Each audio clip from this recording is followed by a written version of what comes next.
Question to you is, with lawmakers not being able to agree on even, $30 billion in cuts and this continuous problem of spending and debt and deficit spending, how can we avoid a situation like this where the U.S. stature is really affected, the bond rating, for example? Well, look, we have to separate two things here. First of all, there is absolutely no risk whatsoever of the United States not being able to pay its debts because its debts are denominated in its own currency, the U.S. dollar, of which it is the issuer. So there is no issue of solvency. There cannot be an issue of solvency. The United States is always going to be able to pay its debts. I think a lot of what is going on here is fear-mongering. Look, if you look at Japan, for example, which had its credit rating downgraded several times by the rating agencies, the 10-year yield on the Japanese government bond, the equivalent of our 10-year Treasury, is yielding 1.5%. So the interest rate will be unaffected. However, I will say this. A lot of people view this, I think, through sort of a prism of misinformation. Some of that misinformation in that piece you just rolled. What is the misinformation? I mean, they do believe... What's the misinformation you feel, Mike? The misinformation in the sense that a downgrade would lead automatically and necessarily to higher or skyrocketing interest rates. That just isn't true. Why wouldn't the U.S. have to pay more for its debt if people were concerned about the U.S.'s ability to pay it back? What if the U.S. was threatened as the reserve currency, the U.S. dollar? Because, as you said, as they said in that package, the U.S. has no inability to pay it back because it issues dollars. It could print the dollar to make the payment on the debt. I mean, there's no way that it's not going to be able to make that payment on the debt. What if the U.S. dollar wasn't the reserve currency anymore? A lot of people talk about that. Even different countries negotiate trades in their own currencies to circumvent the dollar. More and more people are talking about a scenario in which the U.S. dollar wouldn't be the reserve currency anymore. Japan's yen is not the reserve currency, and their interest rate is 1.5%, and they have debt that is 2.5 to 3 times bigger than what the United States has. And the reason why they're able to have a low interest rate is because the Bank of Japan, the central bank, sets the interest rate low, and their debt is denominated in yen, just as our debt is denominated in dollars. So it's a non-issue. You know, the rating agencies should understand this, but I mean, maybe I'm asking too much. But then how come they come out with warnings? How come they come out with warnings? Isn't it even politically difficult for them to come out with warnings? Because, I mean, anybody who's doing that is making a name for himself. It's the U.S.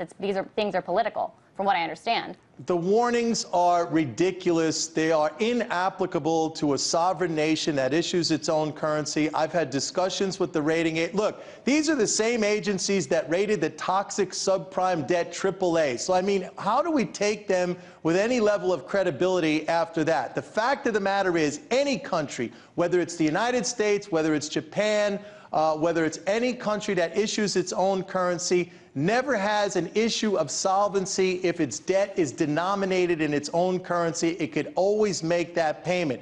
So then what are we worrying about with the U.S. debt? What are we worrying about then? Why can't we just spend into the $14, $15, $16 trillion and continue on this path? What's the problem? What's the big debate about then? Well, there's no problem. The debate is that people have a misunderstanding of this.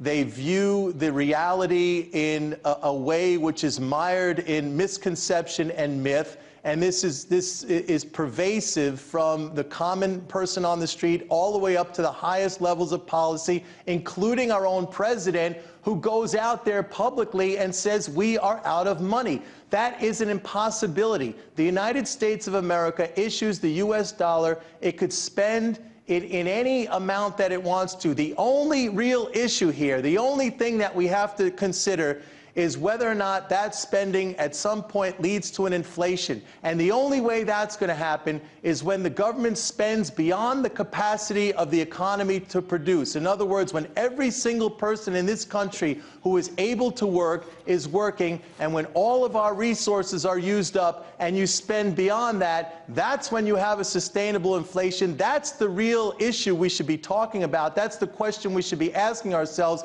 And frankly, with a 9% unemployment rate and millions of people out of work and industrial capacity far below what our potential is and millions of unsold homes and all this other excess capacity that we have, What we should be doing is increasing demand, and the way that we do that in an economy where most people are trying to cut back their debt is for the government to step in and stimulate demand by spending on infrastructure, on education, on health care, on basic research and development, on transportation, on alternative energy. These are the things we did in the past. These are the things that created the real capital that was passed along from generation to generation. It's what made this country rich, and it's exactly the thing we're not doing now because we've become sidetracked on this nonsensical issue of the government of the United States running out of money when it is an impossibility. Sidetracked maybe, but at the same time, the U.S. debt was not what it is now at any of those times that we spent, except maybe during World War II when that paid us well